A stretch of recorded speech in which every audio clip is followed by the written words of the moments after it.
গতিকে আমি এই মুহূৰ্তত আমাৰ বিবিপাল ফাউণ্ডেশ্যনৰ ফালৰ পৰা বিদায় সম্বৰ্ধনা জনাবৰ বাবে ইয়াত উপস্থিত হৈছোঁ আৰু তেখেতলৈ এখন আমাৰ প্ৰশস্তি পত্ৰ অৰ্থাৎ বিদায় সম্বৰ্ধনা পত্ৰ লৈ অনা হৈছে। মই পাঠ কৰি দিছোঁ সকলোৱে ইয়াৰ পক্ষে। প্ৰতি শ্ৰদ্ধা ডাক্তৰ ৰাজশ্ৰী শৰ্মাদেৱ, নগৰবেৰা খণ্ড প্ৰাথমিক স্বাস্থ্য কেন্দ্ৰ। শ্ৰদ্ধাস্পদ মহোদয়, অত্যন্ত আনন্দ আৰু বিষাদ মিশ্ৰিত অনুভূতিৰে আমি বিবিপাল ফাউণ্ডেশ্যনৰ সকলো সদস্যবৃন্দই আপোনালৈ এই বিদায় সম্বৰ্ধনা জ্ঞাপন কৰিছোঁ। নগৰবেৰা খণ্ড প্ৰাথমিক স্বাস্থ্য কেন্দ্ৰত আপোনাৰ দীৰ্ঘদিনীয়া নিষ্ঠাপূৰ্ণ সেৱা, কৰ্তব্যনিষ্ঠা আৰু মানৱীয় ব্যৱহাৰে এই অঞ্চলৰ ৰাইজৰ হৃদয়ত এক বিশেষ স্থান লাভ কৰিছে।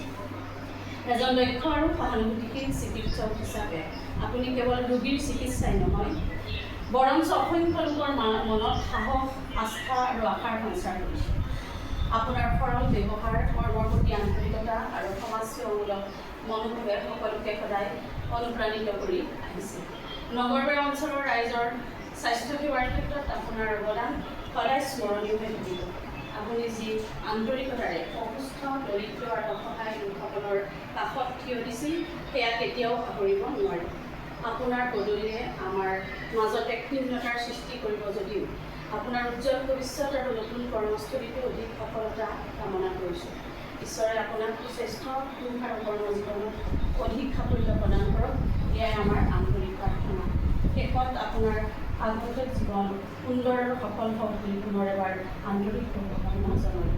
ধন্যবাদেৰে এটি বিবিপাল ফাউণ্ডেশ্যনৰ সদস্যবৃন্দৰ হৈ ডাইৰেক্টৰ আমাৰ দিগুল পাল ডাঙৰীয়া, লগত আছে আমাৰ বলোৰাম পাল ডাঙৰীয়া আৰু হিমাংশু পাটৰি, আৰু বাকী আমাৰ দীপাংকৰ দাস আছে, অৰুপ সাহা আছে আৰু অনুপ কলিতা আছে আৰু হিমন্ত ছাৰে গমে পাইছে।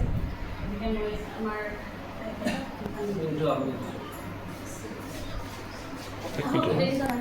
ফটো সিস্টেম ভিডিঅ'ত নাই নেকি ডাইৰেক্ট